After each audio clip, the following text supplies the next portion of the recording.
La malédiction du péché. En lisant l'histoire de David et Goliath, cher auditeur, auditrice, peux-tu t'imaginer un David s'attaquant à Goliath en se disant qu'il n'y a point de Dieu et qu'avec un peu de confiance en lui-même, il pourrait battre ce géant?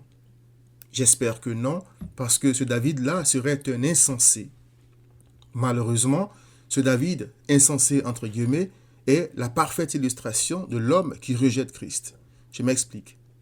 Il est écrit, c'est-à-dire Goliath, avait une taille de 6 coudées et un empan, environ 2,90 m. Sur sa tête était un casque d'airain et il portait une cuirasse à écailles du poids de 5000 cycles d'airain, environ 75 kg.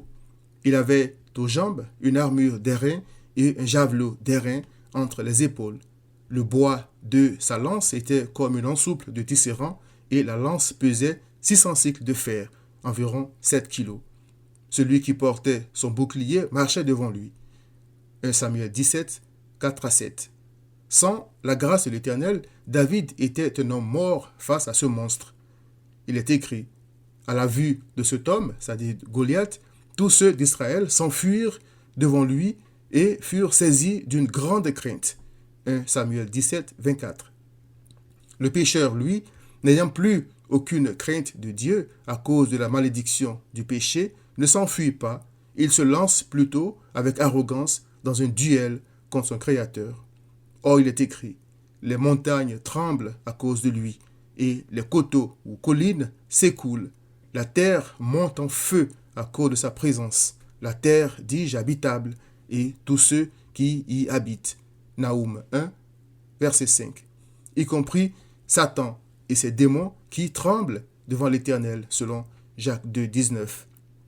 À l'exception du pécheur qui dit en son cœur, il n'y a point de Dieu. Psaume 14, verset 1. Pourquoi? Eh bien, parce que par un seul homme, le péché est entré dans le monde et par le péché, la mort.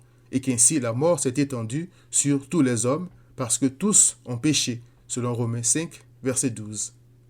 Job, serviteur de Dieu, l'homme le plus riche et le plus considérable de l'Orient, selon Job 1, verset 3, savait par la grâce de Dieu qu'il dépendait de son Créateur.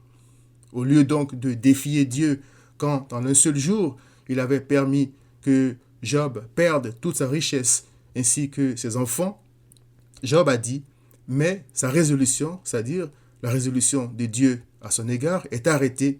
Qui s'y opposera? Ce que son âme désire, il l'exécute. Il accomplira donc ses desseins à mon égard, et il en concevra bien d'autres encore.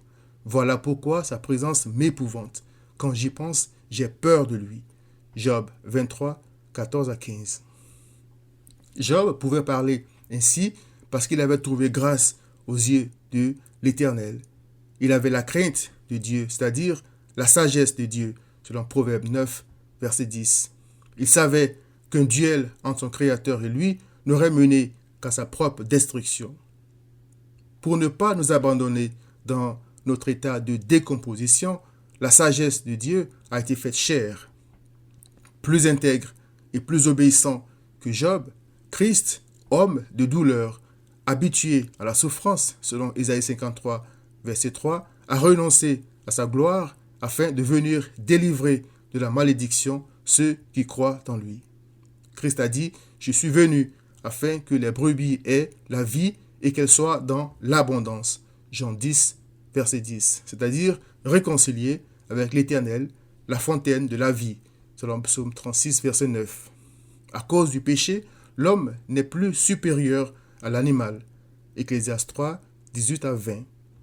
Cher ami, Christ, la sagesse de l'Éternel, délivre de la malédiction du péché tous ceux qui croient en lui.